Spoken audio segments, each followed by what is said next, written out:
IES के online platform पर आपका स्वागत है। मध्य प्रदेश में हम पिछली क्लास में जो है पंचायती राज संस्थाओं पर चर्चा किए थे, जिसमें हमने जो 29 विषय जो है पंचायतों को काम करने के लिए जो 29 विषय राज्य विधानमंडल द्वारा दिए गए थे, उन 29 विषयों पर हमने चर्चा की थी कि वो 29 विषय कौन कौन से दिए गए हैं, जिसपे ग्राम पंचायत, जनपद पंचायत तथा जिला पंचायतें काम करती हैं। उसके अलावा हमने 16 अनुच्छेद जो आपके पंचायती राज संस्थाओं से संबंधित महत्वपूर्ण 16 अनुच्छेद थे, उन 16 अनुच्छेद के बारे में हमने बताया था कि किस अनुच्छेद में क्या लिखा हुआ है, कि आर्टिकल 243 में क्या लिखा हुआ है, 243 ए में क्या लिखा हुआ है, 243 बी में क्या लिखा हुआ है, 243 सी में क्या लिखा हुआ है, 243 के में क्या लिखा हुआ है, 243 ओ में क्या लिखा हुआ है, सबके बारे में हमने आपको बता दिया था। आज हम उन्हीं अनुच्छेद पर चर्चा करेंगे। जो कुछ अनुच्छेद उसमें इम्पॉर्टेंट है, क्योंकि हमें पंचायती राज संस्थाओं से रिलेटेड जितने भी फैक्ट हैं वो सब अच्छे से क्लियर होना चाहिए, क्योंकि क्वेश्चन इनसे पेपर में जो है पूछा जाता है। और दूसरी चीज, मध्य प्रदेश में भी स्थानीय स्वशासन एक अलग से टॉपिक है, तो मध्य प्रदेश के स्थानीय स्वशासन पर भी हम चर्चा करेंगे। मध्य प्रदेश, जिससे स्थानीय स्वशासन में मध्य प्रदेश में जो भी चीजें हैं वो हमें क्या है, क्लियर है। देखिए, सबसे पहली चीज, अनुच्छेद 243 से लेकर 243 ओ के बीच कितने अनुच्छेद हैं? 16 अनुच्छेद हमारी संविधान की जो 11वीं अनुसूची है और संविधान के भाग 9 में रखे गए हैं, आर्टिकल 243 से लेकर 243 ओ तक, जिसमें सबसे पहला जो अनुच्छेद हमने आपको बताया था आर्टिकल 243। आर्टिकल 243 और 243 में केवल और केवल परिभाषा लिखी हुई है कि आप देखेंगे पंचायती राज संस्थाओं से संबंधित जितने भी टर्म्स आते हैं, जितने भी इंपॉर्टेंट टर्म्स हैं, उन सब की परिभाषा जो है आर्टिकल 243 में लिखी हुई है। ठीक है। अब जैसे आर्टिकल 243 में क्या लिखा हुआ है, आर्टिकल जैसे ग्राम पंचायत आती है, ग्राम स्तर पर ग्राम पंचायत है, जिला जनपद मध्य स्तर पर आप कहें या खंड स्तर पर जनपद पंचायत या पंचायत समिति है। जिला स्तर पर क्या है, जिला स्तर पर क्या है, आपका जिला पंचायत समिति है। तो इन सब की परिभाषा जो है वो आपकी क्या है, इसमें लिखी हुई है। जैसे ग्राम पंचायत की परिभाषा क्या है कि एक गांव में आने वाले, मतलब अगर आप ग्राम पंचायत को परिभाषित करेंगे तो क्या परिभाषित करेंगे कि आप देखेंगे जिन गांवों की जनसंख्या 1000 से अधिक होती है, उन गांवों में एक ग्राम पंचायत गठित की जा सकती है। 1000 जनसंख्या, जहां पर जनसंख्या 1000 से अधिक होती है, वहां पर एक ग्राम पंचायत का गठन किया जा सकता है। जहां पर जनसंख्या आप देखेंगे कि 5000 से अधिक होती है, वहां पर हम मध्य स्तर पर जनपद पंचायत या पंचायत समिति का गठन कर सकते हैं। जहां पर जनसंख्या, जिन जिलों की जनसंख्या 50,000 से अधिक होती है, वहां पर हम क्या कर सकते हैं, एक जिला पंचायत समिति का या आप कह लीजिए जिला पंचायत का गठन कर सकते हैं। ठीक है। तो जितनी भी महत्वपूर्ण परिभाषाएं हैं वो सब परिभाषाएं आर्टिकल 243 अनुच्छेद में लिखी हुई हैं। ये आर्टिकल इंपॉर्टेंट नहीं है, ठीक है ना। आर्टिकल 243 के बाद जो दूसरा आर्टिकल है, आर्टिकल 243 ए। आर्टिकल 243 ए में ग्राम सभा का उल्लेख किया गया है। ये सबसे इंपॉर्टेंट आर्टिकल है और इससे क्वेश्चन में पेपर बनते हैं, फिर पेपर में क्वेश्चन जो है बनता है। आर्टिकल 243 में 243 ए में ग्राम सभा के बारे में उल्लेख किया गया है कि ग्राम सभा क्या होती है, ग्राम सभा की बैठकें कौन कौन सी होती हैं, बैठकों की अध्यक्षता कौन करता है, कौन कौन सी बैठक इसमें होती है। देखिए, सबसे पहली चीज ग्राम सभा जो है, ग्राम सभा की हम परिभाषा देखेंगे। आर्टिकल 243, जो आर्टिकल 243 ए है, आर्टिकल 243 ए में ग्राम सभा का उल्लेख किया गया है। अब देखिए, जो ग्राम सभा होती है, ग्राम सभा का गठन जो है किस प्रकार किया जाता है। ग्राम सभा में क्या होता है कि एक ग्राम सभा में एक या एक से अधिक गांव आते हैं, समझ रहे हैं, एक ग्राम सभा में एक या एक से अधिक गांव आते हैं। तो आप इसकी परिभाषा बताएंगे कि एक ग्राम पंचायत में, ऐसा लिख लीजिएगा, एक ग्राम पंचायत में आने वाले आने वाले, एक ग्राम पंचायत में आने वाले गांव या गांवों के मतदाताओं के समूह को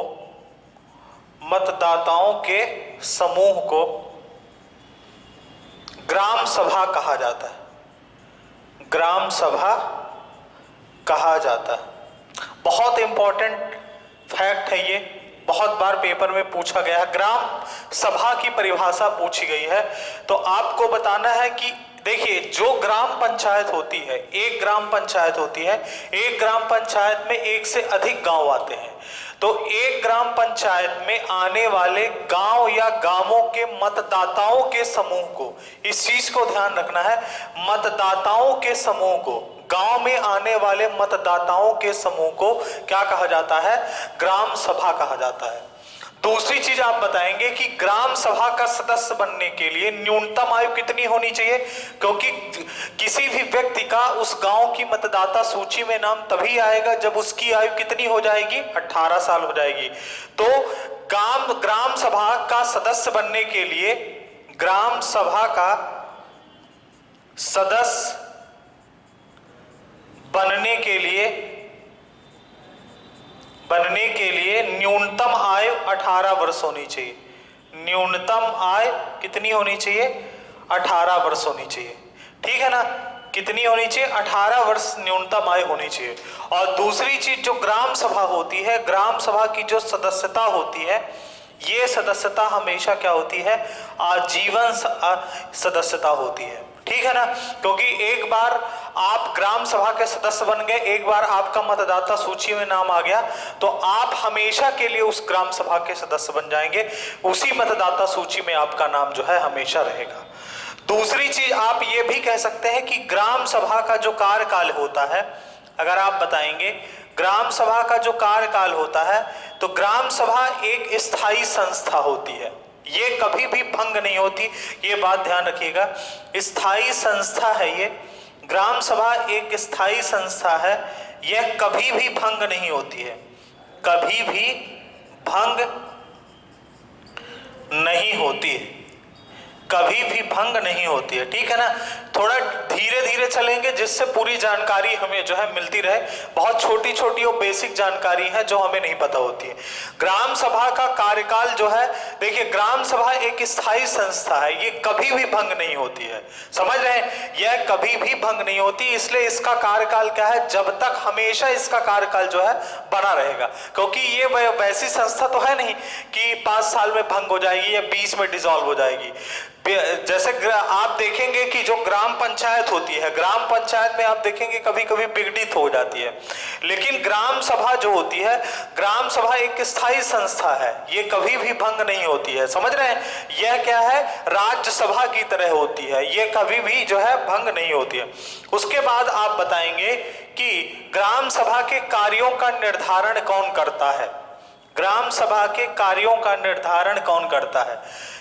ये क्वेश्चन भी इंपॉर्टेंट बन जाता है। ग्राम सभा के कार्यों का निर्धारण, ग्राम सभा के कार्यों का निर्धारण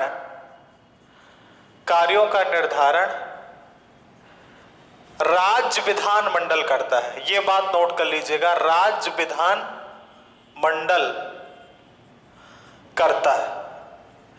ठीक है? ग्राम सभा के कार्यों का निर्धारण कौन करता है? ग्राम सभा के कार्यों का निर्धारण राज्य विधान मंडल करता है। देखिए, ग्राम सभा के गठन का उद्देश्य क्या है? What is the main purpose? ठीक है? ग्राम सभा के गठन का मुख्य उद्देश्य क्या है? इसका मेन पर्पस क्या है? तो इसका उद्देश्य आप बताएंगे कि सरकार जनता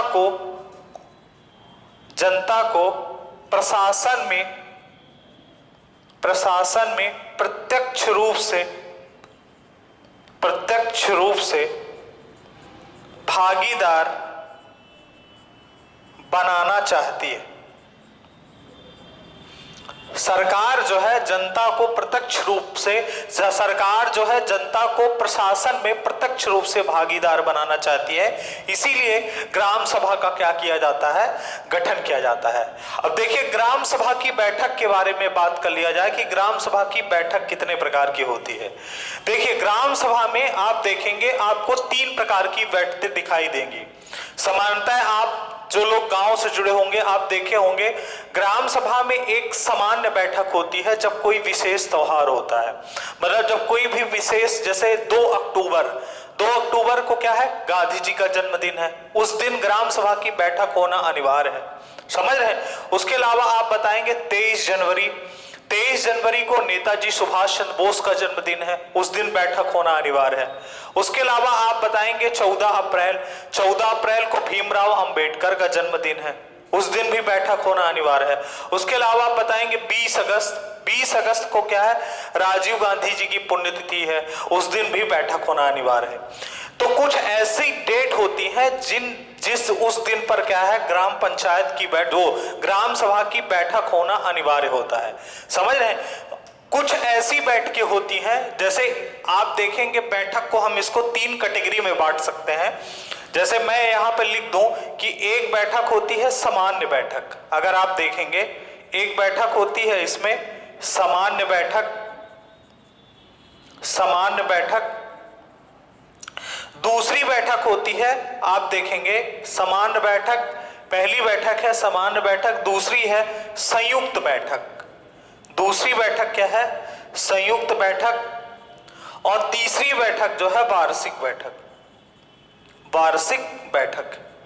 3 प्रकार की बैठकें ग्राम पंचायत के अंदर जो है ग्राम सभा जो लगती है, उस ग्राम सभा में 3 प्रकार की बैठकें हमारे ग्राम पंचायत में होती।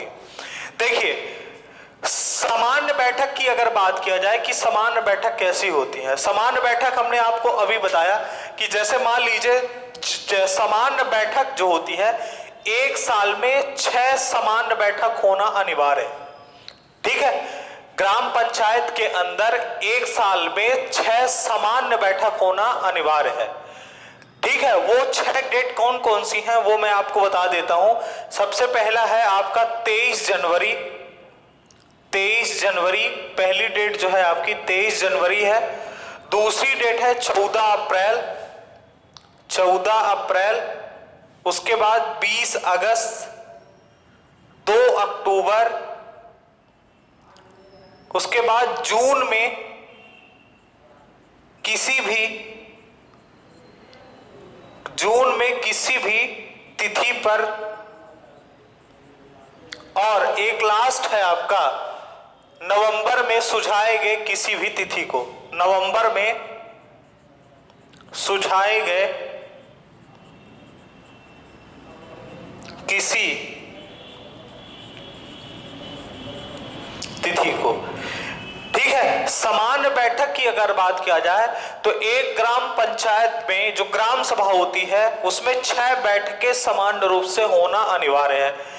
वैसे आप 365 दिन बैठक कर सकते हैं, ऐसा जरूरी नहीं है कि बैठक केवल 6 होनी चाहिए, लेकिन 6 बैठक होना अनिवार्य है, मिनिमम 6 बैठक तो होनी ही चाहिए। बाकी आप 6 से अधिक बैठक भी कर सकते हैं।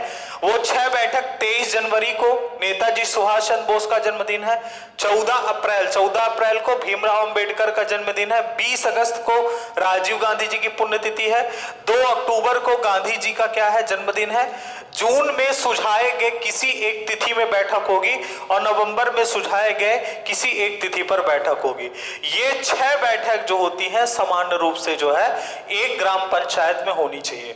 उसके अलावा आप देखिए कुछ बैठक इसके अलावा भी अतिरिक्त बैठकें आप कर सकते हैं ग्राम पंचायत के अंदर, लेकिन उसका एक तरीका होता है, वो तरीका क्या होता है हम आपको बता देते हैं। देखिए सबसे पहली चीज क्या है कि ग्राम पंचायत में क्या है कि अगर आपको 6 बैठक से अधिक बैठक करनी है, उस कंडीशन में आपको क्या करना पड़ेगा कि ग्राम सभा के कुल सदस्यों का 1/3 सदस्य, पहला तरीका यह है कि ग्राम सभा के कुल सदस्यों में से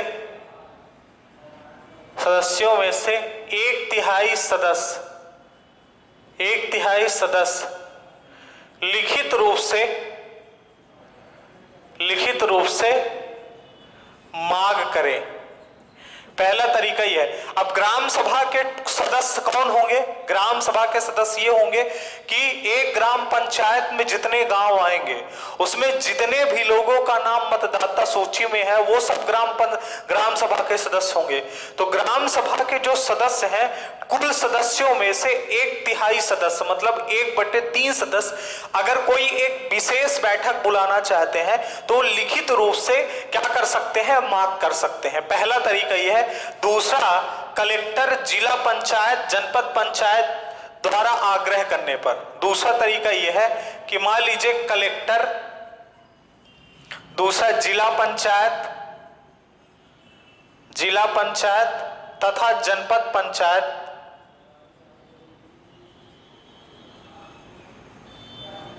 द्वारा मांग करने पर, ठीक है ना।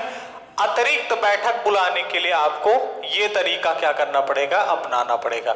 अगर 6 बैठक से अधिक बैठक आयोजित करवानी है तो एक ग्राम सभा के कुल सदस्यों में से 1/3 सदस्य लिखित रूप से मांग करें और दूसरा कलेक्टर, जिला पंचायत तथा जनपद पंचायत द्वारा मांग करने पर फिर क्या है? बैठक आयोजित करवाइए। अब इन दोनों में आपको ध्यान रखना है कि जब ग्राम पंचायत ग्राम सभा के कुल सदस्यों में से 1/3 सदस्य लिखित रूप से मांग करेंगे या कलेक्टर, जिला पंचायत या जनपद पंचायत मांग करेंगे, उस स्थिति में क्या होगा? दोनों में 30 दिनों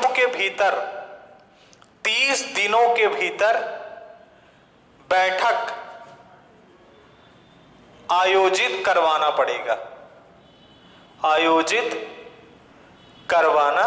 पड़ेगा।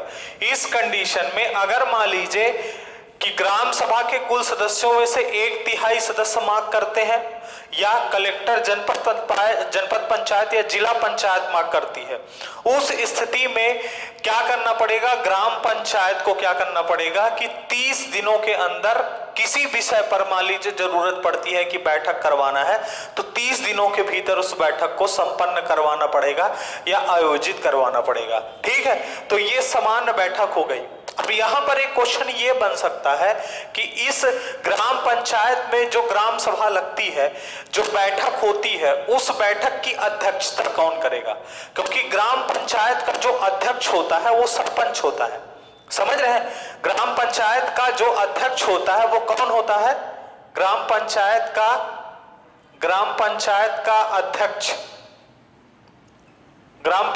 अध्यक्ष कौन होगा? सरपंच होगा।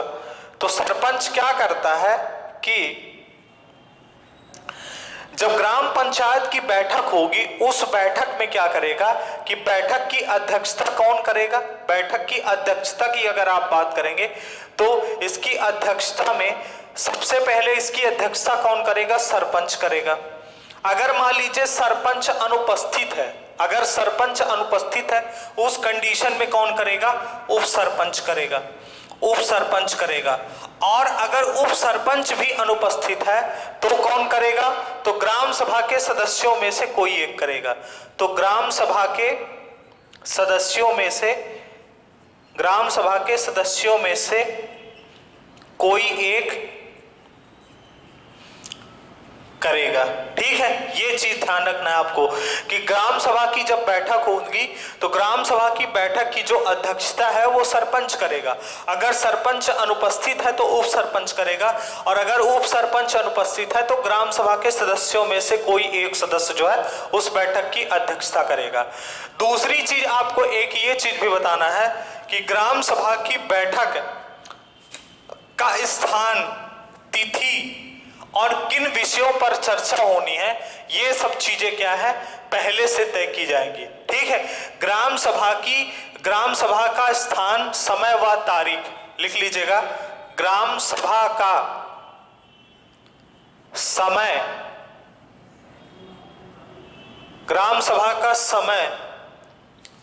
स्थान व तारीख,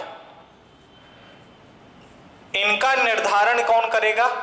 सरपंच करेगा। कहां पर किस समय पर बैठक होनी है, किस स्थान पर बैठक होनी है और किस डेट को बैठक होनी है, ये सबसे पहले डिसाइड कौन करेगा? सरपंच। अगर सरपंच अनुपस्थित है तो उप सरपंच डिसाइड करेगा, और अगर उप सरपंच उपस्थित है तो जो ग्राम सचिव होता है वो डिसाइड करता है कि बैठक का समय क्या होगा, बैठक की तिथि क्या होगी और बैठक का क्या होगा, स्थान कौन होगा।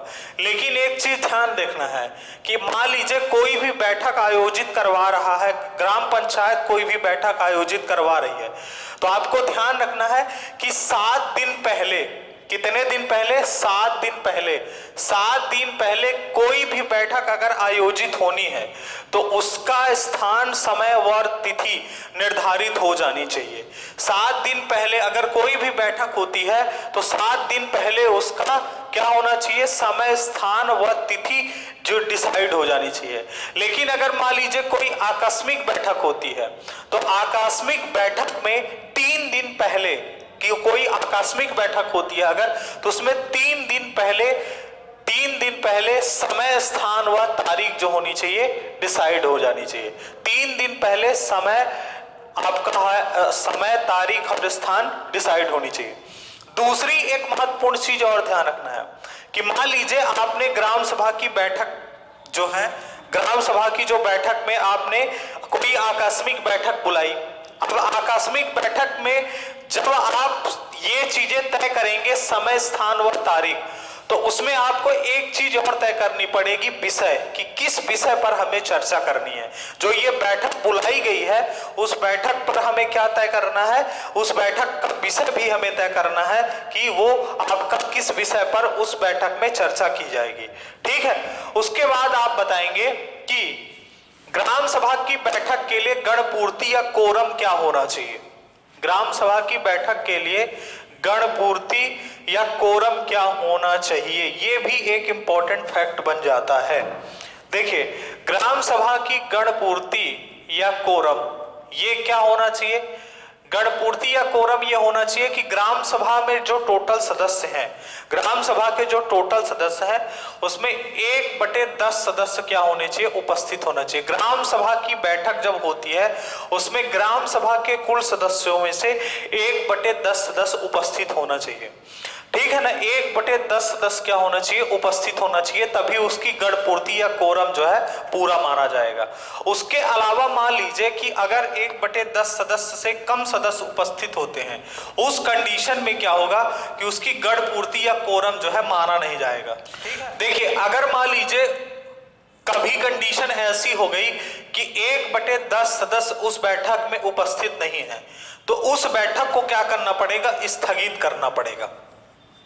क्या करना पड़ेगा? स्थगित कर देना पड़ेगा। अगर किसी बैठक में कोरम या गणपूर्ति नहीं हो रही है तो वो बैठक क्या करना पड़ेगा? स्थगित करना पड़ेगा। और दूसरी चीज क्या होगा कि उस बैठक को स्थगित कर, कौन स्थगित कर देगा? उस बैठक को सरपंच स्थगित कर देगा। फिर अगली बैठक जो है अगले 30 दिन के भीतर होनी चाहिए। जो नेक्स्ट बैठक होनी चाहिए वो क्या होनी चाहिए? 30 दिन के भीतर होनी चाहिए। जो अगली बैठक होगी वो बैठक क्या होगी आपकी? 30 दिन के भीतर होनी चाहिए। ठीक है, ये चीज आप ध्यान। हाँ, एक चीज और ध्यान रखना है कि मान लीजिए कोई बैठक हुई, किसी विषय पर चर्चा होना था, ठीक है, लेकिन गणपूर्ति नहीं हो पाई, कोरम की पूर्ति नहीं हो पाई, तो बैठक स्थगित हो गई। तो अगली बैठक 30 दिन के भीतर होगी। तो उस बैठक में क्या होगा कि जो हमारी बैठक होने वाली थी जिसमें गणपूर्ति नहीं हुई थी, उस पर हम जिस विषय पर चर्चा करने वाले थे, तो जो 30 दिन के अंदर बैठक होगी, दूसरी बैठक, उस बैठक में हम क्या करेंगे? उसी विषय पर चर्चा करेंगे, किसी नए विषय पर चर्चा नहीं करेंगे। जो विषय पहले से डिसाइड था, गणपूर्ति नहीं होने के कारण बैठक नहीं हो पाई, इसलिए उस विषय पर चर्चा नहीं हो पाई, इसलिए 30 दिनों के भीतर जो बैठक होगी उस बैठक में क्या होगा कि उसी विषय पर चर्चा होगी जो आपका विषय निर्धारित किया गया था। ठीक है, तो ये सामान्य बैठक से संबंधित महत्वपूर्ण जानकारियां थी। अब देखिए, संयुक्त बैठक कब होती है? दूसरी जो बैठक है वो आपकी कौन सी बैठक है? संयुक्त बैठक। अब संयुक्त बैठक आप सोचिए कि संयुक्त बैठक कब होती होगी? संयुक्त बैठक कब होती है? क्योंकि एक ग्राम पंचायत में एक से अधिक गांव आते हैं। तो मान लीजिए 2 गांवों के मध्य किसी भी पानी को लेकर विवाद हो गया, दो ग्राम पंचायतों के मध्य दो गांवों के मध्य किसी पानी को लेकर विवाद हो गया, चराई संबंधी विवाद हो गया, लाइट या बिजली संबंधी कोई भी ऐसा विवाद हो गया, उस कंडीशन पर क्या होता है, संयुक्त बैठक आयोजित की जाती है। ठीक है ना। अगर मान लीजिए दो गांवों के मध्य किसी भी प्रकार के सीमा संबंधी विवाद, जल संबंधी विवाद, चराई संबंधी विवाद, प्रकाश या लाइट संबंधी विवाद होते हैं, उस कंडीशन में संयुक्त बैठक आयोजित की जाती है और संयुक्त बैठक में सर्वमान्य रूप से निर्णय लिए जाते हैं। और संयुक्त बैठक में जो सर्वमान्य रूप से निर्णय लिए जाते हैं वो सभी निर्णय क्या होते हैं, आपके मान्य होते हैं। उसके बाद तीसरी बैठक कौन सी होती है, वार्षिक बैठक होती है। ये बैठक आपको ध्यान रखना है कि जो ग्राम पंचायत कार्यालय होता है उसमें संपन्न होती है। वार्षिक बैठक जो होती है वो ग्राम पंचायत कार्यालय में संपन्न होती है और ये साल के अंत में होती है, ग्राम पंचायत कार्यालय में संपन्न होती है।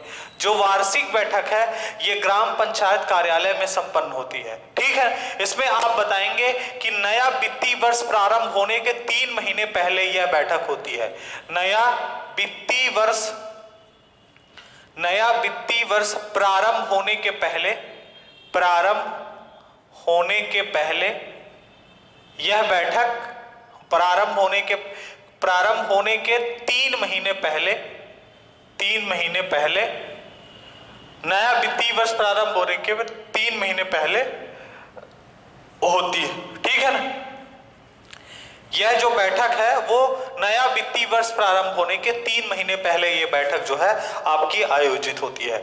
अब ये जो वार्षिक बैठक होती है, इस वार्षिक बैठक पर किन विषयों पर चर्चा होती है, तो आप बताएंगे कि जो पिछले वर्ष की प्रशासनिक रिपोर्ट है, मतलब पिछले वर्ष जो भी काम किए गए हैं उन रिपोर्ट पर क्या होगी, चर्चा होगी। वार्षिक बैठक में क्या होता है कि पिछले वर्ष की प्रशासनिक रिपोर्ट पर चर्चा होती है, जो पिछले वर्ष कार्य किए गए हैं उन कार्यों पर क्या होगी, चर्चा होगी।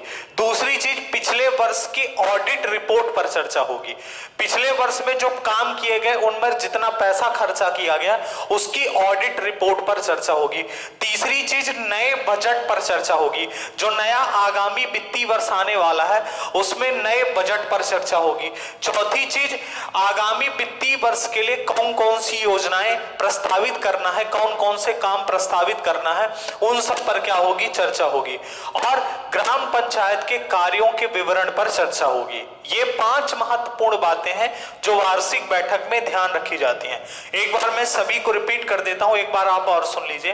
वार्षिक बैठक हमेशा ग्राम पंचायत कार्यालय में होती है और नया वित्तीय वर्ष प्रारंभ होने के 3 महीने पहले यह बैठक होती है। इस बैठक में क्या किया जाता है कि सबसे पहले जो पिछले वर्ष के प्रशासनिक कार्य होते हैं उन कार्यों पर चर्चा होती है। मतलब पिछले वित्तीय वर्ष में आपने जो जो काम किए हैं उन पर क्या होती है, चर्चा होती है। दूसरी चीज, आपने जो काम किया उसमें जो पैसा खर्चा हुआ तो उस पे ऑडिट पर भी चर्चा होती है। पिछले प्रशासनिक कार्यों के ऑडिट पर भी चर्चा होती है। तीसरी चीज, नए वित्तीय वर्ष के बजट पर चर्चा होती है। जो नया वित्तीय वर्ष आने वाला है उसमें बजट पर चर्चा होगी। नए वित्तीय वर्ष के बजट में क्या क्या काम करवाने हैं उन पर विस्तृत चर्चा होती है और ग्राम पंचायत के कार्यों के विवरण पर चर्चा होती है। वार्षिक जो आपकी बैठक होती है उन पर यह चर्चा होती है। तो आप सोच लीजिए कि एक ग्राम पंचायत के अंदर 3 प्रकार की बैठकें संपन्न होती हैं और किन किन कार्यों पर, जो आप देखेंगे, आप आज की डेट में देखेंगे कि ग्राम पंचायतों में हर जगह जो भी विकास दिखाई दे रहा है वो कहीं न कहीं से ये जो त्रिस्तरीय पंचायती राज व्यवस्था लागू की गई है जिससे गांवों तक विकास पहुंचा हुआ है। वर्तमान समय में जो गांवों में विकास दिखाई दे रहा है, आप देखेंगे आपको लाइट दिखाई दे रही है हर जगह, पूरे भारत में हर जगह गांवों में लाइट धीरे धीरे पहुंच गई है। ठीक है। आप देखेंगे गांवों में पोस्ट ऑफिस खुली हुई है, बैंक खुले हुए हैं, प्राथमिक स्वास्थ्य केंद्र खुले हुए हैं, छोटे छोटे रोजगार के अवसर बन रहे हैं। तो वो कहीं न कहीं से ये त्रिस्तरीय पंचायती राज व्यवस्था का क्या है, आपका परिणाम है। उसके बाद आप बताएंगे अगला जो आपका इंपॉर्टेंट आर्टिकल है, पंचायतों का गठन। आर्टिकल 243B जो है उसमें पंचायतों के गठन का उल्लेख किया गया है। आर्टिकल 243B में पंचायतों के गठन का उल्लेख किया गया है। पंचायतों के गठन के बारे में उल्लेख किया गया है कि पंचायतों का गठन किस प्रकार किया जाएगा। देखिए, भारत में वर्तमान समय में क्या है कि हर राज्य में अलग अलग स्वरूप है, लेकिन अधिकतर राज्यों में त्रिस्तरीय जो संवैधानिक दर्जा दिया गया है पंचायती राज संस्थाओं से, वो कैसा दिया गया है आपका त्रिस्तरीय पंचायती राज व्यवस्था लागू की गई है। त्रिस्तरीय पंचायती राज व्यवस्था जो है आपकी लागू की गई, 3 स्तरीय पंचायती राज व्यवस्था लागू की गई है, जिसमें आप बताएंगे कि ग्राम स्तर पर कौन सी है। ग्राम स्तर पर ग्राम पंचायत है, और एक ग्राम पंचायत का गठन कहां पर किया, एक ग्राम पंचायत 1000 जनसंख्या से अधिक गांवों में एक ग्राम पंचायत का गठन किया जाएगा, जिसमें आप बताएंगे 10 से क्या होंगे, 10 से क्या होंगे आपके 10 से 20 वार्ड जो है आपके उसमें होने चाहिए। एक ग्राम पर मतलब 1000 जनसंख्या से अधिक, 1000 अगर किसी गांव की जनसंख्या 1000 से अधिक है तो वहां पर एक ग्राम पंचायत का गठन किया जाएगा, जिसमें 10 से 20 वार्ड होंगे। दूसरी चीज क्या है, मध्य स्तर पर अगर आप बात करेंगे, मध्य स्तर पर, या आप इसी को बोलेंगे खंड स्तर पर, मध्य स्तर पर या मध्य स्तर पर पंचायत समिति या जनपद पंचायत का गठन किया जाएगा। जहां की जनसंख्या 5000 से अधिक होगी वहां पर एक मध्य स्तर पर पंचायत समिति या जनपद पंचायत का गठन किया जाएगा, जहां पर 10 से क्या होंगे आपके 25 वार्ड होंगे। और तीसरी चीज, जिला स्तर पर जिला पंचायत का गठन किया जाएगा। जिला पंचायत का गठन किया जाएगा, जिन जिलों की जनसंख्या 50,000 से अधिक है वहां पर एक जिला पंचायत का गठन किया जाएगा, जिसमें 10 से क्या होंगे 35 वार्ड होंगे। ठीक है, तो यहां पर पंचायतों के गठन का उल्लेख किया गया है। भारत में कुछ ऐसे राज्य हैं, जैसे हमने आपको बताया था कि पश्चिम बंगाल एक ऐसा राज्य है जहां पर 4 स्तरीय पंचायती राज व्यवस्था लागू की गई है। 4 स्तरीय पंचायती राज व्यवस्था पश्चिम बंगाल में लागू की गई है। ग्राम पंचायत, अंचल पंचायत, आंचलिक परिषद तथा जिला परिषद। ग्राम पंचायत, अंचल पंचायत, आंचलिक परिषद तथा जिला पंचायत, ये 4 स्तर पश्चिम बंगाल में पंचायती राज व्यवस्था का स्वरूप है। दूसरी चीज, संविधान में एक और महत्वपूर्ण बात कही गई है, वो ध्यान देने वाली है। देखिए, संविधान में यह कहा गया है कि जिन राज्यों की जनसंख्या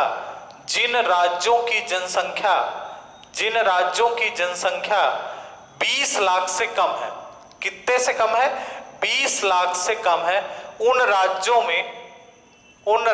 में मध्य स्तर की पंचायतों का गठन करना जरूरी नहीं है। ये बात बोल दी गई कि जिन राज्यों की जनसंख्या 20 लाख से कम है उन राज्यों में मध्य स्तर पर जो पंचायतें हैं, जिनको हम पंचायत समिति या जनपद पंचायत के नाम से जानते हैं, इनका गठन करना उल्लेख नहीं है। ठीक है, तो पहला आर्टिकल 243 था जिस पर हमने चर्चा की, दूसरा आर्टिकल 243 ए था, तीसरा आर्टिकल आपका ये 243 बी है। ठीक है, अब अगला जो आर्टिकल है वो है 243 सी, जिसमें ग्राम पंचायतों के संरचना के बारे में उल्लेख किया गया। ग्राम पंचायतों के संरचना के बारे में उल्लेख किया गया। ठीक है, 243 सी में देखिए, आर्टिकल 243 जो सी है इसमें लिखा हुआ है ग्राम पंचायतों की संरचना। ठीक है, ग्राम पंचायतों की संरचना। ठीक है, देखिए ग्राम पंचायतों की संरचना क्या है। अभी हमने आपको बताया कि ग्राम स्तर पर कौन सी पंचायत है, ग्राम स्तर पर ग्राम पंचायत के गठन का उल्लेख है, ग्राम स्तर पर ग्राम पंचायत होनी चाहिए। दूसरी चीज, मध्य स्तर पर कौन सी होनी चाहिए या खंड स्तर पर क्या होनी चाहिए, पंचायत समिति या जनपद पंचायत होनी चाहिए, क्योंकि हम मध्य प्रदेश के पॉइंट व्यू से पढ़ रहे हैं, कुछ राज्यों में इसे पंचायत समिति के नाम से जाना जाता है। और तीसरी चीज, जिला स्तर पर क्या होना चाहिए, जिला पंचायत होनी चाहिए। जिला स्तर पर जिला पंचायत होनी चाहिए।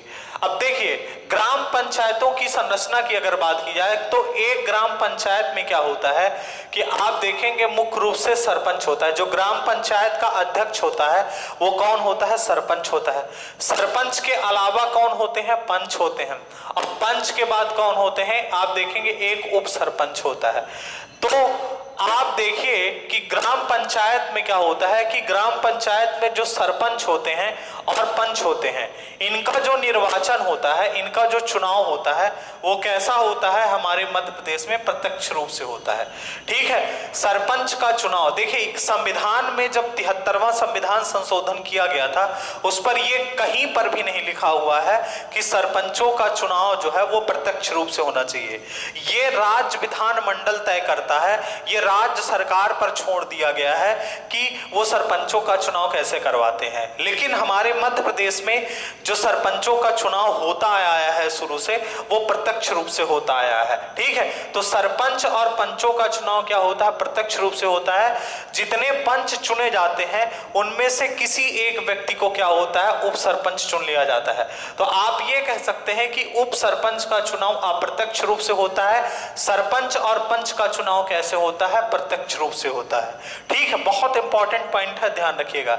लेकिन अगर क्वेश्चन मान लीजिए ऐसा आ जाता है कि सरपंच का चुनाव प्रत्यक्ष रूप से होता है, दूसरा सरपंच का चुनाव अप्रत्यक्ष रूप से होता है, सरपंच का चुनाव प्रत्यक्ष या अप्रत्यक्ष रूप दोनों से होता है, या क्वेश्चन ये या चौथा स्टेटमेंट ये आ जाए कि यह राज्य विधानमंडल निश्चित करता है कि सरपंचों का चुनाव प्रत्यक्ष या अप्रत्यक्ष रूप से, तो इसमें चारों स्टेटमेंट सही हैं, ये बात ध्यान रखिएगा। ये ऐसा कहीं पर भी नहीं लिखा हुआ है, लेकिन सरपंचों का चुनाव शुरू से प्रत्यक्ष रूप से होता आया हुआ है, लेकिन 73वें संविधान संशोधन में ऐसा नहीं लिखा हुआ है कि सरपंचों का चुनाव प्रत्यक्ष रूप से ही करवाना है। वो राज्य विधानमंडल तय करता है कि किस प्रकार करवाना है।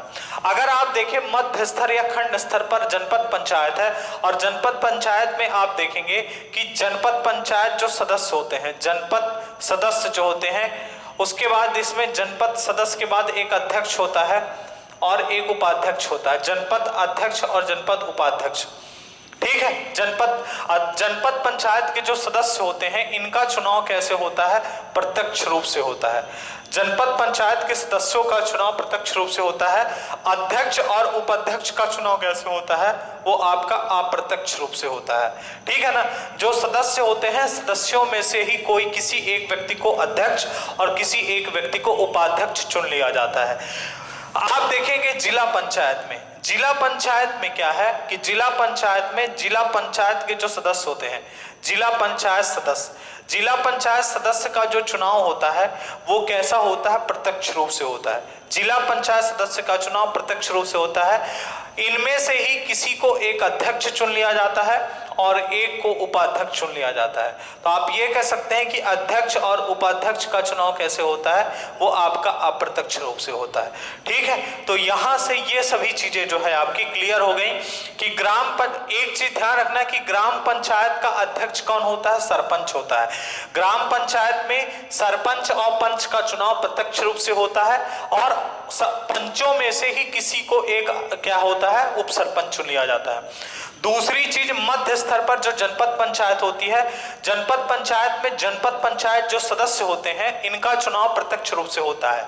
उनमें से किसी एक को अध्यक्ष और किसी एक को उपाध्यक्ष चुन लिया जाता है। उसी प्रकार जिला स्तर पर जो जिला पंचायत सदस्यों का चुनाव प्रत्यक्ष रूप से होता है, उन्हीं सदस्यों में से एक व्यक्ति को अध्यक्ष और एक व्यक्ति को क्या होता है? उपाध्यक्ष चुन लिया जाता है। लेकिन एक चीज ये भी ध्यान रखना है कि जो ग्राम पंचायत का सरपंच होता है, आप देखेंगे वो जनपद पंचायत जो होती है, जनपद पंचायत में दो प्रकार के सदस्य होते हैं।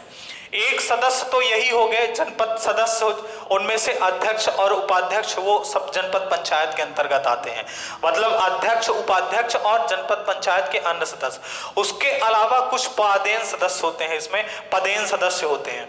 उसमें से जो ग्राम पंचायत का अध्यक्ष होता है सरपंच, और जो विधायक होते हैं वो जनपद पंचायत के क्या होते हैं? पदेन सदस्य होते हैं।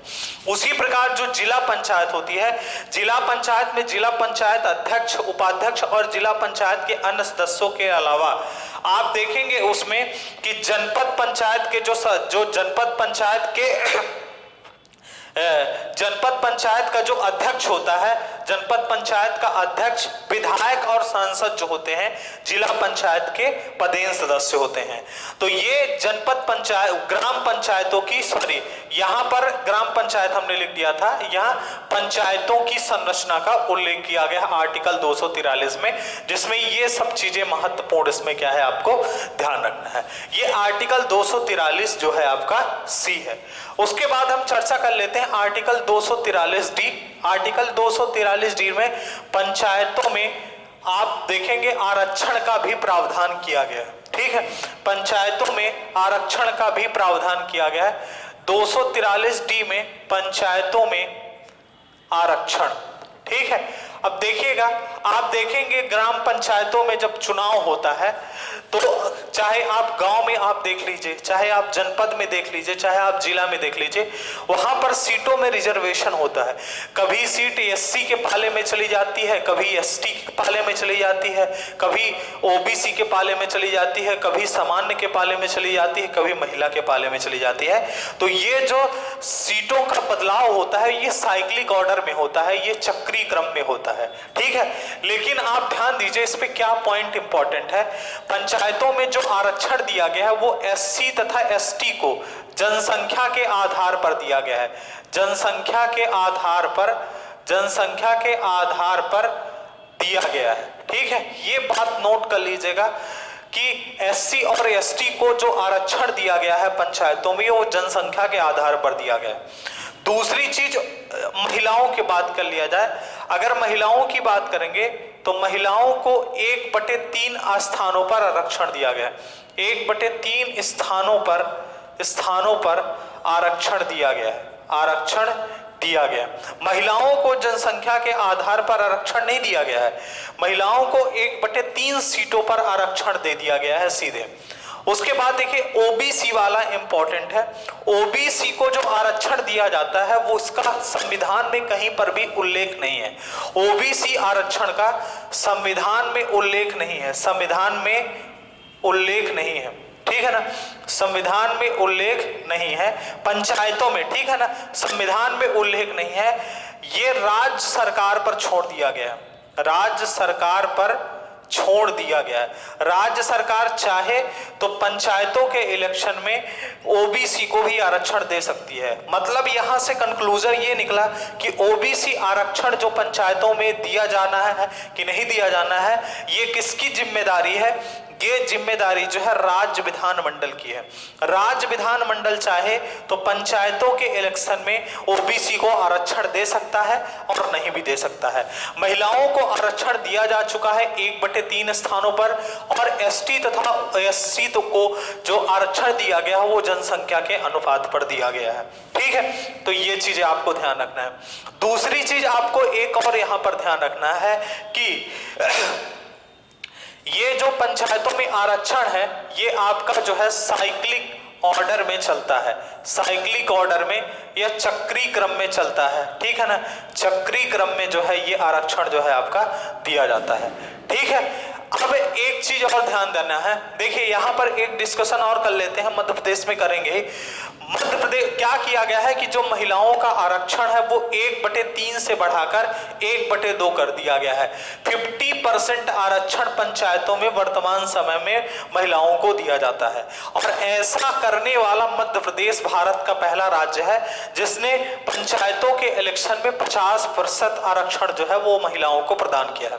महिलाओं को 50% आरक्षण देने वाला भारत का पहला राज्य कौन सा है? मध्य प्रदेश है। संविधान में एक संशोधन बिल लाया गया था, 110वां संविधान संशोधन बिल, जिसमें यह प्रावधान किया गया था कि भारत के प्रत्येक राज्य में महिलाओं को क्या किया जाए कि महिलाओं को पंचायतों में महिलाओं की स्थिति को सुधारने के लिए, उनका स्तर बढ़ाने के लिए पंचायतों के इलेक्शन में उन्हें 50% तक क्या किया जाए, 50% उनके लिए सीट रिजर्व की जाए। तो ये बात ध्यान रखना रखना कि पंचायतों के इलेक्शन में महिलाओं को 50% आरक्षण देने के लिए 110वां संविधान संशोधन बिल संविधान में लाया गया था, जो अभी भी क्या है, पेंडिंग है, पास नहीं हुआ है। ठीक है, तो यहाँ पर 50% आरक्षण की बात हो गई। और पहला जो राज्य है वो कौन सा है आपका, मध्य प्रदेश है। तो ये आर्टिकल 243D हो गया। तो ये 4 प्रमुख आर्टिकल थे जिन पर हमने चर्चा कर ली है। नेक्स्ट क्लास पर हम क्या करेंगे, जो आगे के आर्टिकल हैं उन पर चर्चा करेंगे। ठीक है, और उसके बाद फिर मध्य प्रदेश में पंचायतों पर चर्चा करेंगे कि पंचायती राज संस्थाओं पर मध्य प्रदेश की स्थिति क्या है। धन्यवाद।